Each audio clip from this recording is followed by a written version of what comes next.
ವರ್ಣರಂಜಿತ ತೆರೆಕಂಡ ಮಾಯಾಮುಡಿ ಶಾಲೆಯ ಶತಮಾನೋತ್ಸವ ಕಾರ್ಯಕ್ರಮ. ದಕ್ಷಿಣ ಕೊಡಗಿನ ಮಾಯಾಮುಡಿಯಲ್ಲಿರುವ ಸರ್ಕಾರಿ ಹಿರಿಯ ಪ್ರಾಥಮಿಕ ಶಾಲೆ ಸಮಾಜಕ್ಕೆ ಅಪಾರ ವಿದ್ಯಾರ್ಥಿಗಳನ್ನು ನೀಡಿದ ಸರ್ಕಾರಿ ಶಾಲೆ. ಮುಖ್ಯ ಅತಿಥಿಗಳಾಗಿ ಆಗಮಿಸಿದ್ದ ಮಾಜಿ ಎಂಎಲ್ಸಿ ಅರುಣ್ ಮಾಚಯ್ಯ. ಮುಂದಿನ ಶೈಕ್ಷಣಿಕ ಸಾಲಿನಲ್ಲಿ ಇಂಗ್ಲಿಷ್ ಮಾಧ್ಯಮ ಆರಂಭಿಸುವ ವಿಶ್ವಾಸ ವ್ಯಕ್ತಪಡಿಸಿದ ಅರುಣ್ ಮಾಚಯ್ಯ. ಶತಮಾನೋತ್ಸವ ಯಶಸ್ವಿಗೆ ದುಡಿದ ಸದಸ್ಯರಿಗೆ ಸನ್ಮಾನ ಗೌರವ. ಶಾಲೆಯ ಶಿಕ್ಷಕರು ಸೇರಿದಂತೆ ಅನೇಕ ಪ್ರಮುಖರಿಗೆ ಗೌರವ ಸನ್ಮಾನ. ಗ್ರಾಮ ಪಂಚಾಯಿತಿ ಅಧ್ಯಕ್ಷ ಟಾಟು ಮೊನ್ನಪ್ಪ ಅಧ್ಯಕ್ಷತೆಯಲ್ಲಿ ಜರುಗಿದ ಸಮಾರೋಪ ಸಮಾರಂಭ. ಶತಮಾನೋತ್ಸವ ಸಮಿತಿಯ ಅಧ್ಯಕ್ಷ ಟಿಪ್ಪು ಬಿದ್ದಪ್ಪ, ಖಜಾಂಚಿ ಎಸ್ಎಸ್ ಸುರೇಶ್, ಮಾಜಿ ಜಿಲ್ಲಾ ಪಂಚಾಯತ್ ಸದಸ್ಯ ಬಿಎನ್ ಪೃಥ್ವಿ ಉಪಸ್ಥಿತಿ.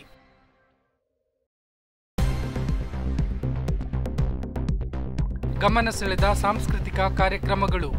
ಅಪಾರ ಸಂಖ್ಯೆಯಲ್ಲಿ ಪಾಲ್ಗೊಂಡಿದ್ದ ಸುತ್ತಮುತ್ತಲಿನ ಗ್ರಾಮಸ್ಥರು, ಮುಖ್ಯ ಶಿಕ್ಷಕರು ಸೇರಿದಂತೆ ಸಹ ಶಿಕ್ಷಕರು, ಆಡಳಿತ ಮಂಡಳಿಯ ಪದಾಧಿಕಾರಿಗಳ ಪಾಲ್ಗೊಳ್ಳುವಿಕೆ.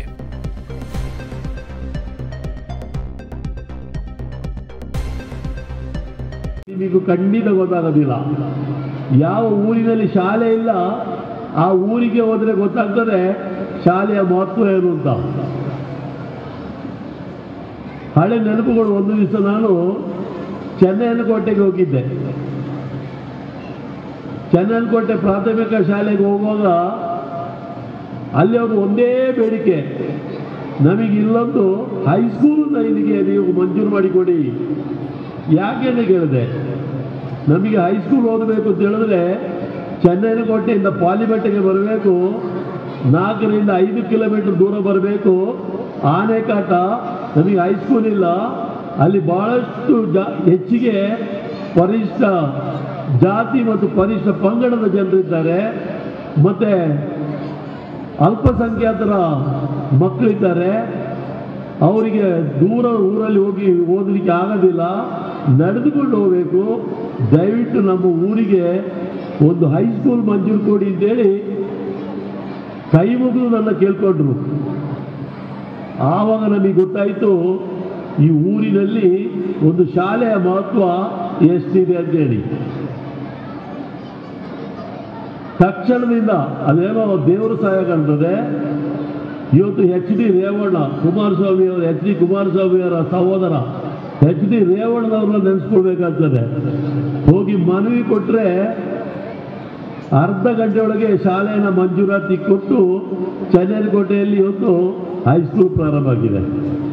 ಇದನ್ನು ಯಾಕೆ ಕೇಳ್ತಾ ಇದ್ದೀನಿ ಅಂತ ಹೇಳಿದ್ರೆ, ಹಳೆ ನೆನಪುಗಳನ್ನು ನೆನಪಿಸಿಕೊಳ್ಳೋದು ಒಂದಿರಲಿ, ಒಂದು ಊರು ಅಂತ ಹೇಳಿದ್ರೆ ಅಲ್ಲಿ ಒಂದು ಪ್ರಾಥಮಿಕ ಶಾಲೆ, ಒಂದು ಪ್ರೌಢಶಾಲೆಯ ಹೈಸ್ಕೂಲಿನ ಅವಶ್ಯಕತೆ ಎಷ್ಟಿದೆ ಅಂತ ಹೇಳೋದನ್ನು ಶಾಲೆ ಇಲ್ಲದ ಜಾಗದಲ್ಲಿ ಗೊತ್ತಾಗ್ತದೆ.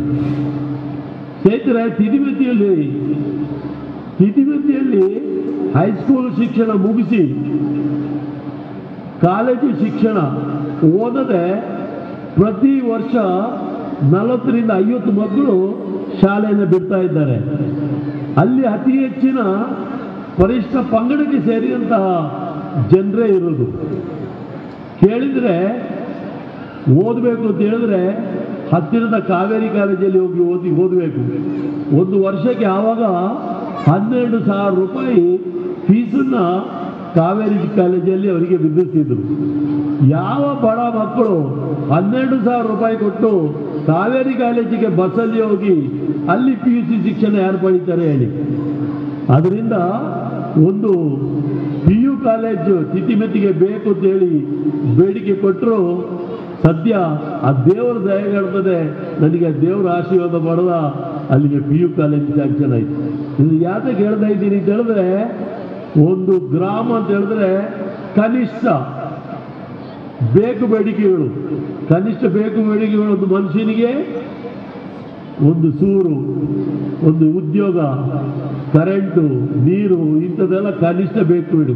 ಹಾಗೇ ಒಂದು ವಿದ್ಯೆ ಕಲಿಬೇಕು ಅಂತ ಹೇಳಿದ್ರೆ ಕನಿಷ್ಠ ಬೇಡಿಕೆಗಳಂತ ಪ್ರಾಥಮಿಕ ಶಿಕ್ಷಣ, ಪ್ರೌಢ ಶಿಕ್ಷಣ, ಅಲ್ಲಿಂದ ಪದವಿ ಪೂರ್ವ ಶಿಕ್ಷಣ ಇಷ್ಟಾದರೂ ನಮ್ಮ ಶಾಲೆಯಲ್ಲಿ ಬೇಕು. ನಿಜ, ಈಗ ಹಲವು ವರ್ಷಗಳಿಂದ ಇಲ್ಲಿ ಒಂದು ಪದವಿ ಪೂರ್ವ ಶಿಕ್ಷಣ ಕೇಂದ್ರ ಇಲ್ಲಿ ತೆರಿಬೇಕು ಅಂತ ಬೇಡಿಕೆ ಇದೆ. ಸಾಮಾನ್ಯ ಕೊಂಗಣ್ಣ ಗಣಪತಿಯವರು ನಿನ್ನೆ ಸಹ ಇವತ್ತು ಮಂತ್ರಿಯವರಿಗೆ ಆ ಬೇಡಿಕೆಗಳಿದ್ರು. ಇಲ್ಲಿ ಎಲ್ಲ ರೀತಿಯ ವ್ಯವಸ್ಥೆಗಳು ಇತ್ತು. ಒಂದು ಪದವಿ ಪೂರ್ವ ಶಿಕ್ಷಣ ಪ್ರಾರಂಭಿಸಲಿಕ್ಕೆ ಇಲ್ಲಿ ಯಾವುದಕ್ಕೂ ಕೊರತೆ ಇಲ್ಲ, ಎಲ್ಲ ರೀತಿಯ ವ್ಯವಸ್ಥೆಗಳಿದೆ. ಆದರೆ ಪದವಿ ಪೂರ್ವ ಕಾಲೇಜಿನಲ್ಲಿ ಪ್ರಾರಂಭ ಮಾಡಿದ್ರೆ ಮಕ್ಕಳು ಸಿಗ್ತಾರಾ ಹೇಳೋದೇ ಮುಖ್ಯ. ಆ ಮಕ್ಕಳು ಸಿಗಬೇಕು ಅಂತ ಹೇಳಿದ್ರೆ ಇಲ್ಲಿ ಏನು ಮಾಡಬೇಕು ಅಂತ ಹೇಳಿದ್ರೆ ಇಲ್ಲಿ ಆಂಗ್ಲ ಮಾಧ್ಯಮ ಇಂಗ್ಲಿಷ್ ಮೀಡಿಯಂ ಸ್ಕೂಲ್ ಇಲ್ಲಿ ಪ್ರಾರಂಭ ಆಗಲೇಬೇಕು. ಇದರ ಬೇಡಿಕೆಯನ್ನು ನಿನ್ನೆ ಒಬ್ಬರಲ್ಲಿಂದ ನಾವು ಮಂತ್ರಿಗಳಿಗೆ ಮತ್ತು ಶಾಸಕ ಪೊನ್ನಣ್ಣನವರಿಗೆ ಹೇಳಿದ್ದೀವಿ. ಇಲ್ಲಿ ಕಡ್ಡಾಯವಾಗಿ ಇಲ್ಲಿ ಮುಂದಿನ ವರ್ಷದಲ್ಲೇ ಹತ್ತಿರದಲ್ಲೇ ನಿನ್ನೆ DDP ಅವರು ಕೂತಿದ್ರು, ಅಲ್ಲೇ ಅವರಿಗೆ ಆದೇಶ ಕೊಟ್ಟರು, ಬರೋ ವರ್ಷದಿಂದಲೇ ಇಲ್ಲಿ ಇಂಗ್ಲಿಷ್ ಮೀಡಿಯಂ ಶಾಲೆಯನ್ನು ಪ್ರಾರಂಭ ಮಾಡಬೇಕು ಅಂತೇಳಿ. ಇವತ್ತು ಕನ್ನಡ ಕಲಿಕೆ ಎಷ್ಟು ನಮಗೆ ಮುಖ್ಯವೋ ಅಷ್ಟೇ ಇಂಗ್ಲಿಷ್ ಕಲಿಕೆಯೂ ಸಹ ಮುಖ್ಯ. ಈ ಶಾಲೆಯಲ್ಲಿ ಇಂಗ್ಲಿಷ್ ಕಲೀಲಿಕ್ಕೆ ಆಗೋದಿಲ್ಲ ಅಂತೇಳಿ ಇವತ್ತು ತಂದೆ ತಾಯಿಗಳು ಮಕ್ಕಳನ್ನ ಎಲ್ಲಿ ಇಂಗ್ಲಿಷ್ ಮೀಡಿಯಂ ಇದೆ ಅಲ್ಲಿ ಹೋಗಿ ಸೇರಿಸ್ತಾ ಇದ್ದಾರೆ. ಆದ್ದರಿಂದ ಇಲ್ಲಿ ಇಂಗ್ಲಿಷ್ ಮೀಡಿಯಂ ಕ್ಲಾಸ್ ತರಗತಿ ಇಂಗ್ಲಿಷ್ ಮೀಡಿಯಂ ಪ್ರಾರಂಭ ಆಯಿತು ಅಂತ ಹೇಳಿದ್ರೆ ಗೋಣಿಗೊಪ್ಪಲಲ್ಲಿ ಪ್ರಾರಂಭ ಮಾಡಿದ್ದಾರೆ. ಅದಕ್ಕಾಗಿ ನಾನು ಹೇಳೋದು, ಗೋಣಿಗೊಪ್ಪಲಲ್ಲಿ ಇಂಗ್ಲಿಷ್ ಮೀಡಿಯಂ ಶಾಲೆ ಪ್ರಾರಂಭ ಆದಮೇಲೆ ಅಲ್ಲಿ ಮಕ್ಕಳ ಸಂಖ್ಯೆ ಸಹ ಜಾಸ್ತಿ ಆಗೋದಿದ್ರು ಬಿಟ್ಟು ಹೋಗುವವರ ಸಂಖ್ಯೆ ಕಡಿಮೆ ಆಗಿದೆ. ಪೋಷಕ ವರ್ಗದವರು ತಂದೆ ತಾಯಿಗಳು ಇಲ್ಲೇ ಇಂಗ್ಲಿಷ್ ಮೀಡಿಯಂ ಇದೆಯಲ್ಲಪ್ಪ, ಉಚಿತ ಶಿಕ್ಷಣವನ್ನು ಕೊಡ್ತಾ ಇದ್ದಾರೆ, ಖರ್ಚು ಕಮ್ಮಿ ಆಗ್ತದೆ. ಎಲ್ಲಕ್ಕಿಂತ ವಿಶೇಷವಾಗಿ ಪರಿಣಿತ ನುರಿತ ಟೀಚರ್ಗಳು ಈ ಶಾಲೆಯಲ್ಲಿ ಸಿಗ್ತಾರೆ. ಇವತ್ತು ಎಲ್ಲ ಪ್ರೈವೇಟ್ ಶಾಲೆಯಲ್ಲಿ ಹೈಸ್ಕೂಲೇ ಇರಲಿ ಇಲ್ಲ ಪ್ರಾಥಮಿಕ ಶಾಲೆ ಇರಲಿ, ಆದರೆ ಸರ್ಕಾರಿ ಶಾಲೆಯಲ್ಲಿ ಇರುವಂಥ ನುರಿತ ಶಿಕ್ಷಕಿಯರು ಅಲ್ಲಿ ಸಿಗೋದಿಲ್ಲ ಅಂತ ಹೇಳೋದನ್ನು ಸ್ಪಷ್ಟವಾಗಿ ಈ ಸಂದರ್ಭದಲ್ಲಿ ಹೇಳಲಿಕ್ಕೆ ಇಷ್ಟಪಡ್ತಾ ಇದ್ದೀನಿ. ಸ್ನೇಹಿತರೆ, ಹೀಗೆ ಈ ಶಾಲೆ ಬಹಳಷ್ಟು ಅಭಿವೃದ್ಧಿಯನ್ನು ಸಹ ಮಾಡಿತ್ತು. ಯಾರು ಇಲ್ಲಿಯ ಅಧಿಕಾರವಂತ ಜನಪ್ರತಿನಿಧಿಗಳು ಯಾರು ಸಹ ಈ ಶಾಲೆಗೆ ಅನ್ಯಾಯ ಮಾಡಲಿಲ್ಲ. ಪ್ರತಿಯೊಬ್ಬರು ಅಧಿಕಾರದಲ್ಲಿರುವಾಗ ಕೆಲಸನ ಮಾಡಿದ್ದಾರೆ. ಅದರ ಎರಡು ಮಾತೇ ಇಲ್ಲ. ಆ ಶಾಲೆ ಅಂತ ಹೇಳೋ ಒಂದು ಅಭಿಮಾನ ಮತ್ತು ಈ ಸುಂದರ ಶಾಲೆ ನಿಂತಂಥ ಸ್ಥಳ ಖಂಡಿತವಾಗಿಯೂ ಯಾರೇ ಆದರೂ ಈ ಶಾಲೆ ಅವ್ರನ್ನ ಬಾ ಅಂತೇಳಿ ಆಹ್ವಾನಿಸ್ತಾರೆ. ಅಂಥ ಶಾಲೆ ಸುಂದರವಾದ ಜಾಗದಲ್ಲಿ ಶಾಲೆ ಸಹ ನಿಂತಿದೆ. ನನಗಂತೂ ಈ ಶಾಲೆಯಲ್ಲಿ ಕಲಿತದ್ದು ಇಲ್ಲಿ ನಾನು 6ನೇ ತರಗತಿಯವರೆಗೆ ಮಾತ್ರ ಕಲಿತಿದ್ದು. ತದನಂತರ ನಾನಾ ಕಡೆಯಲ್ಲಿ ವಿದ್ಯಾಭ್ಯಾಸವನ್ನು ಮಾಡಿದ್ದೀನಿ. ಆದರೆ ಎಲ್ಲೇ ಓದಲಿ ಇಲ್ಲಿ ನನ್ನ ಅಡಿಪಾಯ, ನನ್ನ ಶಾಲೆಯ ಅಡಿಪಾಯ, ನನ್ನ ವಿದ್ಯಾರ್ಥಿ ಜೀವನದ ಅಡಿಪಾಯ ಇಲ್ಲಿ ಭಾಳ ಗಟ್ಟಿಮುಟ್ಟಾಗಿ ಹೊರಹೊಮ್ಮಿದೆ ಅಂತ ಹೇಳೋದ್ರಲ್ಲಿ ಎರಡು ಮಾತಿಲ್ಲ. ಭಾಳಷ್ಟು ಉತ್ತಮ ಅಡಿಪಾಯವನ್ನು ಈ ಶಾಲೆ ನನಗೆ ಹಾಕ್ಕೊಟ್ಟಿದ್ದಾರೆ. ಅದೇ ರೀತಿ ದೈಹಿಕವಾಗಿ ಉತ್ತಮ ವ್ಯಾಯಾಮವನ್ನು ನನಗೆ ಇಲ್ಲಿಯ ಮಾಸ್ಟರ್ಗಳು, ಟೀಚರ್ಗಳು, PT ಮಾಸ್ಟರಲ್ಲಿ ನಮಗೆ ಎಲ್ಲ ಕಲಿಸಿಕೊಟ್ಟು ಏನೋ ಒಂದು ನಿಮ್ಮೆಲ್ಲರ ಆಶೀರ್ವಾದದಿಂದ ಈ ಊರಿನ ಜನರ ಸಹಾಯದಿಂದ ನಿಮ್ಮೆಲ್ಲರ ಸೇವೆಯನ್ನು ಮಾಡುವಂಥ ರೀತಿಯಲ್ಲಿ ನಿಮ್ಮೆಲ್ಲರೂ ನನ್ನನ್ನು ನನಗೆ ಒಂದು ಸಹಕಾರ ಕೊಟ್ಟಿದ್ದಕ್ಕಾಗಿ ನಾನು ನಿಮ್ಮೆಲ್ಲರ ಮೂಲಕ ಒಂದು ಜನಪ್ರತಿನಿಧಿಯಾಗಿ ಸಹ ಸುಮಾರು 30 ವರ್ಷಗಳ ಕಾಲ ಕೆಲಸನ ಮಾಡಿದ್ದೀನಿ. ಇದರ ಹೆಗ್ಗಳಿಕೆ ನನಗೂ ನನ್ನ ಮನೆಯವರಿಗೂ ಸಲ್ಲದಿಲ್ಲ. ಸಂಪೂರ್ಣವಾಗಿ ಈ ಗ್ರಾಮದ ಜನರಿಗೆ, ನನ್ನ ತಂದೆ ತಾಯಿಗಳಿಗೆ, ತಾಯಂದಿರಿಗೆ, ಅಣ್ಣ ತಮ್ಮಂದಿರಿಗೆ ಸಲ್ಲಬೇಕು ಅಂತೇಳಿ ಅನಿಸ್ತಾ ಇದೆ. ನನಗಂತೂ ಇಲ್ಲಿ ವ್ಯಾಸಂಗ ಮಾಡಿದ್ದು ಬಹಳ ಹೆಮ್ಮೆ ಅನ್ನಿಸ್ತದೆ. ಅದೇ ರೀತಿ ಈಗ ತಾನೇ ನೆನ್ನೆ KJ ಜಾರ್ಜ್ ಅವರು ಹೇಳಿದ್ರು, ನಂಜ ಮಾಸ್ಟರ್ನ ನೆನೆಸ್ಕೊಂಡ್ರು, ಕಾಂಡೇರ ಮುದ್ದ ಮಾಸ್ಟರ್ನ ನೆನೆಸ್ಕೊಂಡ್ರು. ಅದೇ ರೀತಿ ನಾನು ನಮ್ಮ ಪರಮೇಶ್ ಮಾಸ್ಟ್ರು, ಮತ್ತು ರಾಮೆ ಮಾಸ್ಟ್ರು, ಮತ್ತು ನಮ್ಮ ಸುಂದರ ಮಾಸ್ಟ್ರು, ಎಷ್ಟೊಂದು ಉತ್ತಮವಾದ ಮಾಸ್ಟ್ರು, ಮತ್ತು ನಮ್ಮ ಕಾಳಕೊಂಡ ಕಾರ್ಯ ಮಾಸ್ಟ್ರು, ಮತ್ತು ಮನೆಬಂಡ ತಿಮ್ಮೆ ಮಾಸ್ಟ್ರು, ಮತ್ತು ಕಾಳಿಗೊಂಡ ಸ್ವಾಮಿ ಮಾಸ್ಟ್ರು, ಈ 10 ಮಾಸ್ಟರ್ಗಳನ್ನ ನಾವು ನೆನೆಸ್ಕೊಳ್ಬೇಕಾದ್ರೆ ನನಗೆ ವಿದ್ಯೆ ಕಲಿಸಿದವರು ಅಲ್ಲಿಂದ ಸುಬ್ಬೆ ಮಾಸ್ಟರ್ ಸ್ವಲ್ಪ ಲೇಟಾಗಿ ಬಂದರು, ಅಲ್ಲಿಂದ ಜಾಯ್ ಮಾಸ್ಟರ್ ಸಹ ಲೇಟಾಗಿ ಬಂದರು. ನಾನು ಇರುವಾಗ ಇನ್ನೂ ಭಾಳಷ್ಟು ಮಾಸ್ಟರ್ಗಳು ನೆನಪು ಮರ್ತೋಗಿದೆ ಅಂತ ಅನಿಸ್ತದೆ. ಅದಕ್ಕಿಂತ ಮೊದಲು ಈ ಶಾಲೆಯಲ್ಲಿ ಪ್ರಪ್ರಥಮವಾಗಿ ಮುಖ್ಯೋಪಾಧ್ಯಾಯರಾಗಿ ಭಟ್ ಮಾಸ್ಟರ್ ಅಂತಿದ್ದರು. ಅವರು ನಿಮ್ಮ ರೆಕಾರ್ಡಲ್ಲಿ ಇದೆಯೋ ಅಂತ ನನಗೆ ಗೊತ್ತಿಲ್ಲ. ಈ ಶಾಲೆಯಲ್ಲಿ ಭಟ್ ಮಾಸ್ಟರ್ ಅಂತ ಒಬ್ಬರು ಇದ್ದರು, ಆಯಿತಾ. ನಾನು 1ನೇ ಕ್ಲಾಸಲ್ಲಿರುವಾಗ ಭಟ್ ಮಾಸ್ಟರ್ ಇಲ್ಲಿ ಹೆಡ್ ಮಾಸ್ಟರ್, ಅದು ನೆನಪಾಗ್ತದೆ.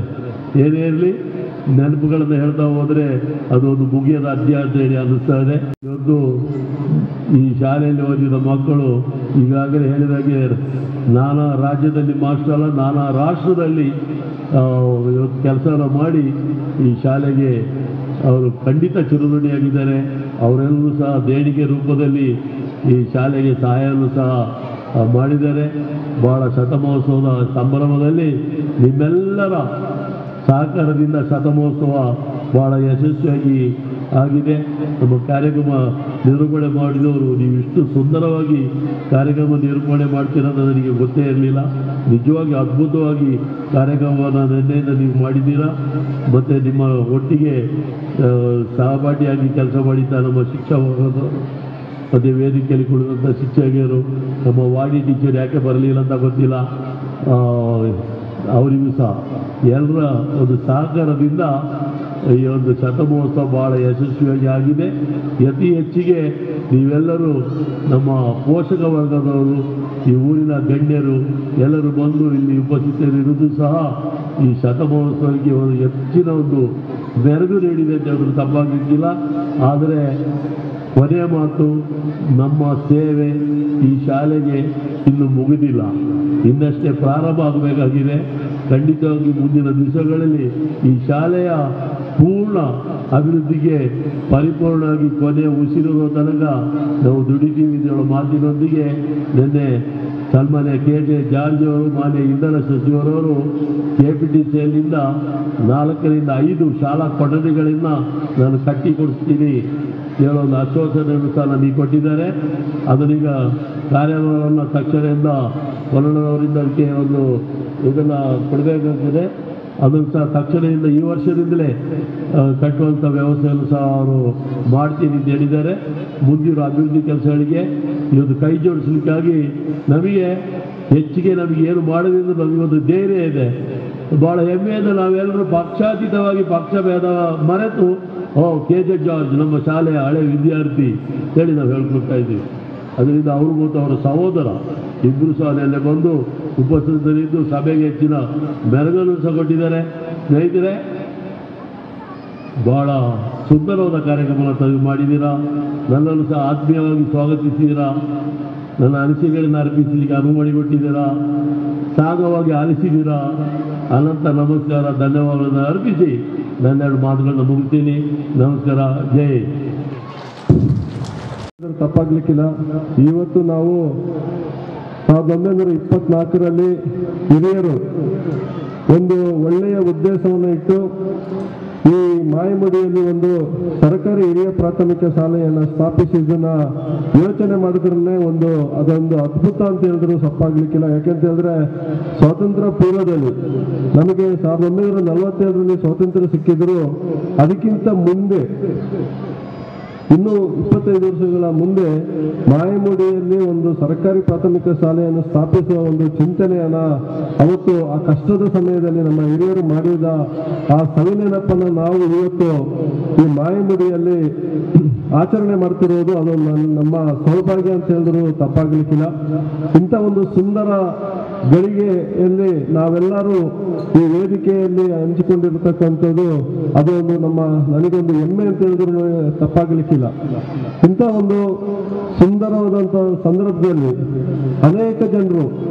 ಅನೇಕ ಜನರಿಗೆ ಬದುಕನ್ನು ಕಟ್ಟಿಕೊಳ್ಳಲಿಕ್ಕೆ ಈ ಶಾಲೆಯಲ್ಲಿ ಅವರು ಓದಿ ಈ ಶಾಲೆಯ ಮಣ್ಣಿನಲ್ಲಿ ಆಟ ಆಡಿ ದೇಶದ ಬೇರೆ ಬೇರೆ ಕಡೆ ಆಗಿರ್ಬೋದು, ರಾಜ್ಯದ ಬೇರೆ ಬೇರೆ ಕಡೆಗಳಲ್ಲಿರ್ಬೋದು, ಜಿಲ್ಲೆಯ ಬೇರೆ ಬೇರೆ ಕಡೆಗಳಲ್ಲಿರ್ಬೋದು, ಈ ಶಾಲೆಯಲ್ಲಿ ಓದಿ ಒಂದು ಒಳ್ಳೆಯ ವಿದ್ಯಾಭ್ಯಾಸನ ಪಡೆದು ಒಂದು ಒಳ್ಳೆಯ ಬದುಕನ್ನು ಕಟ್ಟಿಕೊಂಡು ಸಹಸ್ರಾರು ಜನರು ಇವರು ಉತ್ತಮವಾದಂಥ ಜೀವನವನ್ನು ನಡೆಸ್ತಿರ್ಲಿಕ್ಕೆ ಪ್ರಮುಖ ಕಾರಣ ಈ ಸರ್ಕಾರಿ ಹಿರಿಯ ಪ್ರಾಥಮಿಕ ಶಾಲೆ ಮಾಯಗುಡಿ ಅಂತ ಹೇಳಿದ್ರೆ ತಪ್ಪಾಗ್ಲಿಕ್ಕಿಲ್ಲ.